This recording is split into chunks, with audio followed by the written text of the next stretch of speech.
5월의 산골짜기. 나의 고향은 저 강원도 산골이다. 춘천읍에서 한 20리가량 산을 끼고 꼬불꼬불 돌아 들어가면 내닿는 조그만 마을이다. 앞뒤 좌우에 굵직굵직한 산들이 빽 둘러섰고 그 속에 묻힌 아늑한 마을이다. 그 산에 묻힌 모양이 마치 온푹한 떡시루 같다 하야 동명을 시래라 부른다. 집이라야 대개 쓰러질 듯한 헌초가요. 그나마도 50호밖에 못 되는, 말하자면 아주 빈약한 촌락이다. 그러나 산천의 풍경으로 따지면 하나 흠잡을 데 없는 귀여운 전원이다. 산에는 기화이초로 바닥을 틀었고 여기저기에 쫄쫄거리며 내솟는 약수도 많고, 그리고 우리의 머리 위에서 골골거리며 까치와 시비를 하는 노란 꾀꼬리도 좋다. 주위가 이렇게 시적이니만치 그들의 생활도 어디인가 시적이다. 어수룩하고 꾸물꾸물 일만 하는 그들을 대하면 딴 세상 사람을 보는 듯하다. 벽촌이라 교통이 불편하므로 현사회와 거래가 드물다. 편지도 나달에 한 번씩밖에 안 온다. 그것도 배달부가 자전거로 이 산골짜까지 오기가 괴로워서 도중에 마을 사람이나 만나면 편지 좀 전해달라고 부탁하고는 도로 가기도 한다. 이렇게 도회와 인연이 멀으므로 인심도 그리 야박지가 못하다. 물론 극히 궁한 생활이 아닌 것은 아니나, 그러나 그들은 아직 악착한 행동을 모른다. 증거로 아직 나의 기억에 상해 사건으로 마을의 소동을 일으킨 적은 없었다. 그들이 모이어 일하는 것을 보아도 퍽 우의적이요, 따라 유쾌한 노동을 하는 것이다. 5월쯤 되면 농가에는 한창 바쁠 때이다. 밭일도 급하거니와 논에 못 오내야 한다. 그보다도 논에 거름을 할 갈이 우선 필요하다. 갈을 꺾는 데는 갈잎이 알맞게 퍼들어졌을 때, 그리고 쇠기 전에 부랴사랴 꺾어나려야 한다. 이러한 경우에는 일시에 많은 품이 든다. 그들은 열아문씩 한때가 되어 돌려가며 품앗이로 일을 해주는 것이다. 이것은 일의 권태를 잊을 뿐만 아니라 또한 일의 능률까지 오르게 된다. 가을 때가 되면 산골에서는 노유를 막론하고 무슨 명절이나처럼 공연이 기꺼없다. 왜냐면 갈군을 위하여 막걸리며 고등어, 콩나물, 두부의 입합, 이렇게 별식이 벌어지기 때문이다. 농구 나면 얼른 앉은 자리에서 밥 몇 그릇씩 치는 탐식가로 정평이 났다. 사실 갈을 꺾을 때 그들이 먹는 식품은 놀라운 것이다. 그리고 그렇게 먹지 않으면 몸이 감당해 나가지 못할 만치 일도 역 고된 일이다.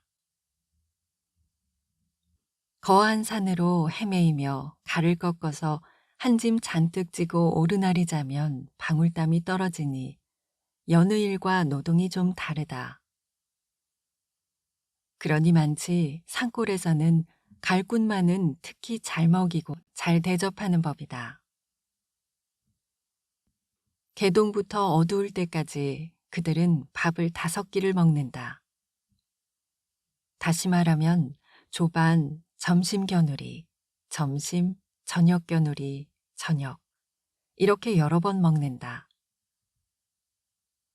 게다가 참참히 먹이는 막걸리까지 친다면 하루에 무려 8번을 식사를 하는 셈입니다. 그것도 감투밥으로 쳐올려 담은 큰 그릇에 밥 한 사발을 그들은 주는 대로 어렵지 않게 다 치고 치고 하는 것이다. 아, 잘 먹었다. 이렇게 먹어야 허리가 안 휘어. 이것이 그들이 가진 지식이다. 일에 과로하여 허리가 아픈 것을 모르고 그들은 먹은 밥이 삭아서 창자가 홀쭉하니까 허리가 휘는 줄로만 안다.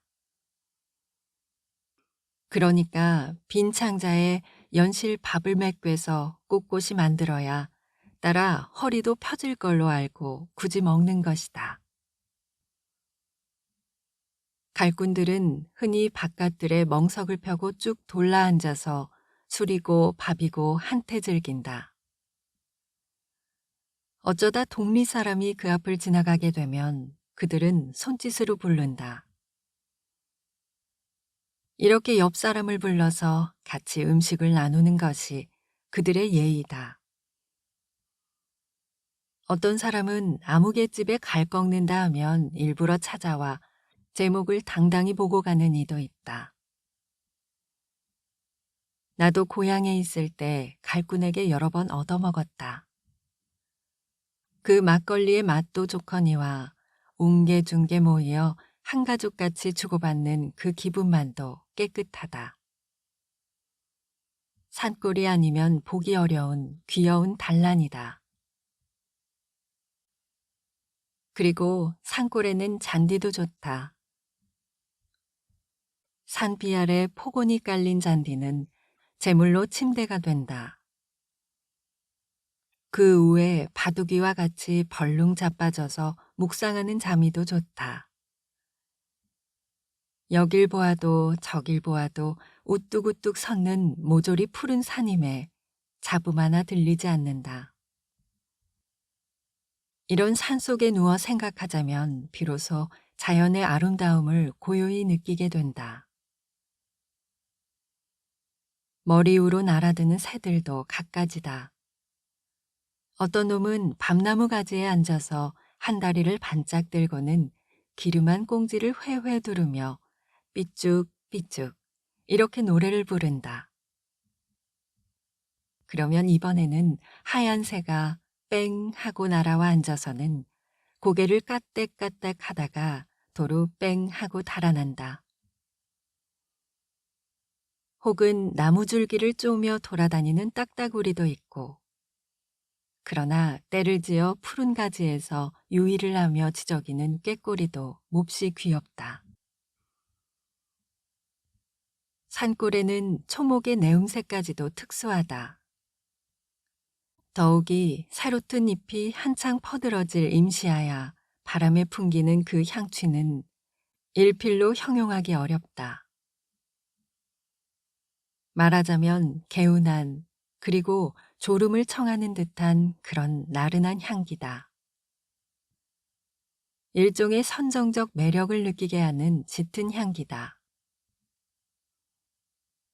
뻐꾸기도 이 내음새에는 민감인 모양이다. 이때로부터 하나둘 울기 시작한다. 한 해 만에 뻐꾸기의 울음을 처음 들을 적만치 반가운 일은 없다. 우울한 그리고 구슬픈 그 울음을 울어대이면 가뜩이나 한적한 마을이 더욱 늘어지게 보인다. 다른 데서는 논이나 밭을 가를 때 노래가 없다 한다. 그러나 산골에는 소모는 노래가 따로이 있어 논밭일에 소를 부릴 적이면 의뢰이 그 노래를 부른다. 소들도 세련이 되어 주인이 부르는 그 노래를 잘 이해하고 있다. 그래서 노래대로 좌우로 방향을 변하기도 하고 또는 보조의 속도를 느리고 줄이고 이렇게 순종한다. 먼 발치에서 소를 몰며 차량이 부르는 그 노래도 좋다. 이것이 모두 산골이 홀로 가질 수 있는 성스러운 음악이다. 산골의 음악으로 치면 물소리도 빼지는 못하리라. 쫄쫄 내솟는 샘물 소리도 좋고 또는 촐랑촐랑 흘러내리는 시내도 좋다. 그러나 세차게 콸콸 쏠려나리는 큰내를 대하면 정신이 번쩍 난다. 논에 모를 내는 것도 이맘때다. 시골서는 모를 낼 적이면 새로운 희망이 가득하다. 그들은 즐거운 노래를 불러가며 가을의 수확까지 연상하고 한 포기 한 포기의 모를 심어 나간다. 농꾼에게 있어서 모는 그야말로 그들의 자식과 같이 귀중한 물건이다. 모를 내고 나면 그들은 그것만으로도 한 해의 농사를 다진 듯 싶다. 아낙네들도 일꾼에게 밥을 해내기에 눈코 뜰 새 없이 바쁘다. 그리고 큰 함지에 처담아이고는 일터에까지 나르지 않으면 안 된다.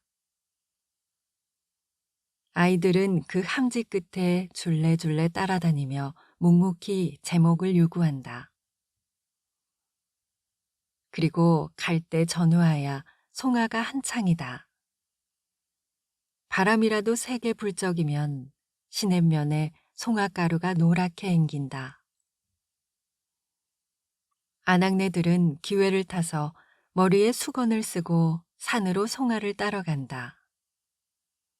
혹은 나무 위에서 혹은 나무 아래에서 서로 맞붙어 일을 하며 저희도 모를 소리를 몇 마디 짓거리다는 포복졸도할 듯이 깔깔대고 하는 것이다. 이것이 5월경 산골의 생활이다. 산 한중턱에 번듯이 누워 마을의 이런 생활을 나려다보면 마치 그림을 보는 듯하다.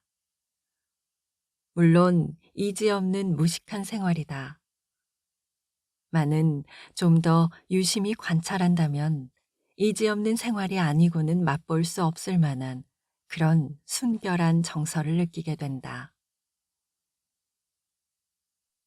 내가 고향을 떠난 지 한 4년이나 되었다. 그동안 얼마나 산천이 변했는지 모르겠다. 그러나 금쟁이의 활을 아직 입지 않은 곳임에 상전벽해에 변은 없으리라. 내내 건재하기 바란다.